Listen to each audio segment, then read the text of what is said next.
Good morning student. Standard है 6, subject है हिंदी। उसमें पार्ट है छठा सुबह। तो स्टूडेंट ये जो पार्ट है छठा सुबह ये एक प्रसंग कथा है, ठीक है।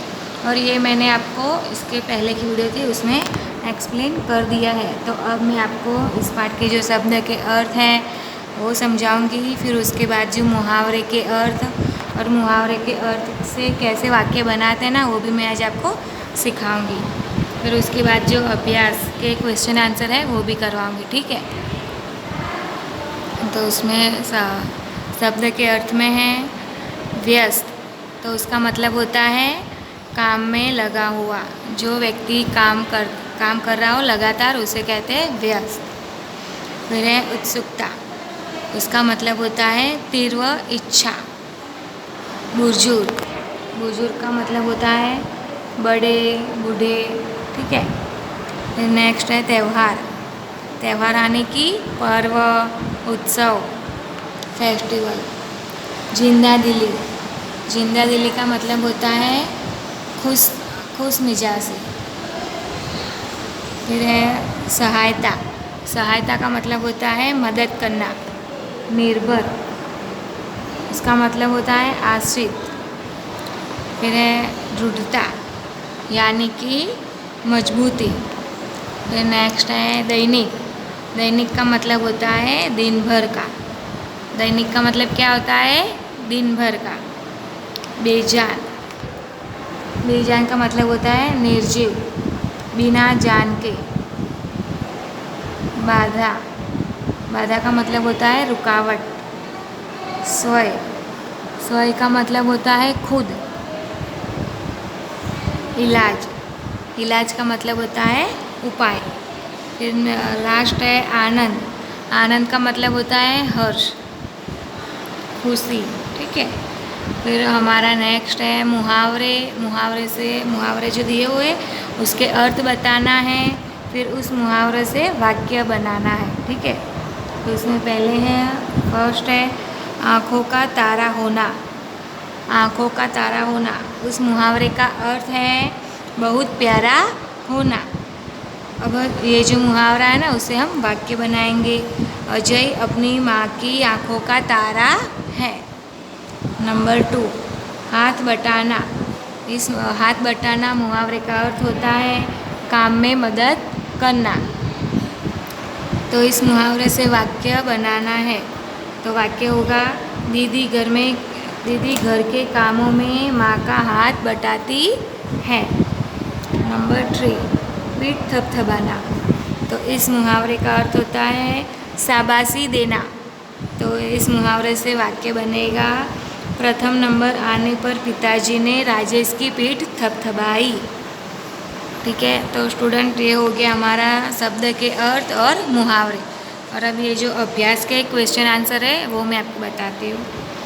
क्वेश्चन नंबर 1 उदाहरण के अनुसार निम्नलिखित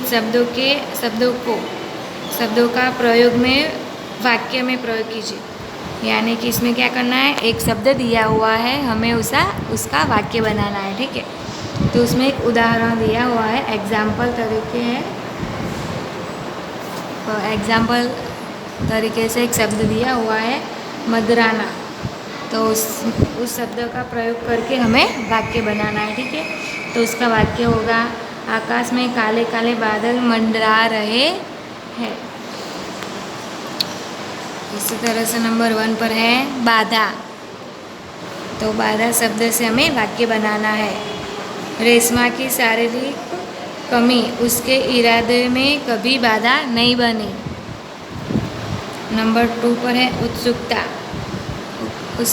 ये जो शब्द है उसे हमें वाक्य में प्रयोग करना है। दादा दादी की बात सुनकर रेशमा की उत्सुकता बढ़ गई। नंबर 3 पर है दृढ़ता। तो उसका वाक्य होगा हमें दृढ़ता से काम लेना चाहिए। और नंबर 4 पर है बुजुर्ग। तो उसका वाक्य बनेगा दादा दादी बहुत बुजुर्ग हो गए थे। नंबर 5 पर है व्यस्त। तो व्यस्त शब्द से वाक्य बनेगा हमें अपने काम में व्यस्त रहना चाहिए।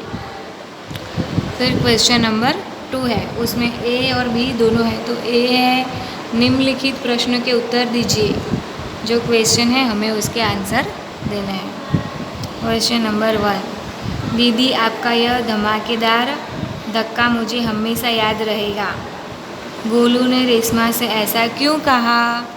तो उसका आंसर है, रेशमा ने ज़ोर से गोलू को धक्का मारा था, लेकिन इस धक्के ने गोलू की जान बचाई थी। इसलिए गोलू ने रेशमा से कहा कि दीदी आपका ये धमाकेदार धक्का मुझे हमेशा याद रहेगा। फिर क्वेश्चन नंबर 2 है, रेशमा की शारीरिक कमी उसके इरादों में कभी बाधा नहीं बनी। भाव समझाइए। तो उसका आंसर होगा, रेशमा की शारीरिक कमी उसके इरादों में कभी बाधा नहीं बनी। इसका भावार्थ यह है कि रेशमा ने हिम्मत से काम करने का निश्चित किया था। वह विकलांग थी तो भी अपने सारे काम स्वयं कर लेती थी। ये हमारा हो गया क्वेश्चन नंबर 2 का ए। और अब है क्वेश्चन नंबर 2 का बी। यदि आपकी कक्षा में रेशमा की तरह कोई बच्चा दाखिला ले तो उसमें क्वेश्चन नंबर 1 है, किन किन बातों का ध्यान रखेंगे? तो उसका आंसर आएगा, मैं विकलांग बच्चों का ध्यान रखूँगा और उसे हर तरह से मदद करूँगा। फिर है क्वेश्चन नंबर 2, किस तरह आपकी सहायता करेंगे? तो उसका आंसर आएगा, मैं उसका ठेला उठा लूँगा और उसका हाथ पकड़कर उसकी जगह बिठाऊँगा।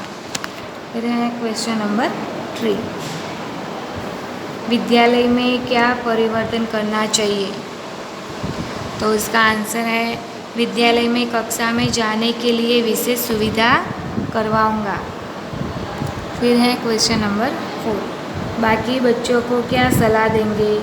तो उसका आंसर आएगा, बाकी बच्चों को उसे हर तरह की मदद करने की सलाह दूंगा। तो स्टूडेंट, ये हो गया हमारा क्वेश्चन नंबर 1 और क्वेश्चन नंबर 2 का ए और बी। अब है क्वेश्चन नंबर 3, सुनकर बताइए। तो उसमें क्वेश्चन नंबर 1 है, दीपावली पर आपके परिवार में क्या क्या विशेष तैयारियां की जाती हैं? तो उसका आंसर है, दीपावली से पहले घर में सफाई की जाती है, परिवार के सभ्यों के लिए नए कपड़े लाए जाते हैं, मिठाइयाँ बनाई जाती हैं, बच्चों के लिए पटाखे लाए जाते हैं। फिर है क्वेश्चन नंबर 2, क्या दीपावली पर पटाखे छोड़ने चाहिए? क्यों? तो उसका आंसर है, दीपावली पर पटाखे छोड़ने चाहिए क्योंकि दीपावली वर्षा ऋतु के बाद आती है। पटाखे फोड़ने से वर्षा ऋतु में उत्पन्न हुए जंतुओं का नाश होता है और वातावरण शुद्ध होता है।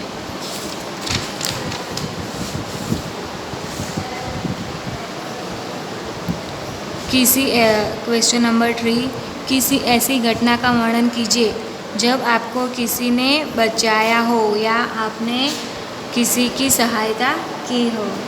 तो उसका आंसर है, एक बार मेरी पाठशाला के लड़के लड़कियां दौड़ रहे थे।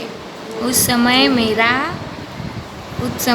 मेरा एक सहयात्री गिर गया, उसके नाक से खून बहने लगा। मैंने उसे कक्षा में लिटा दिया और उसके नाक से रुई लगा दी, साथ ही उसके सर पर पानी छिड़का। तो स्टूडेंट, आज मैंने आपको ये जो शब्द के अर्थ थे, फिर मुहावरे थे, उसके मुहावरे के अर्थ बताने थे, फिर उससे वाक्य बनाना था, वो करवा दिया। उसके बाद जो अभ्यास के क्वेश्चन आंसर थे वो करवा दिया। अब इसके जो नेक्स्ट है स्वाध्याय के क्वेश्चन आंसर, वो मैं आपको नेक्स्ट वीडियो में कराऊंगी। ठीक है, तब तक है ना आप इसे याद करना और अपने हिंदी की नोटबुक में भी लिख देना। ठीक है, थैंक यू स्टूडेंट।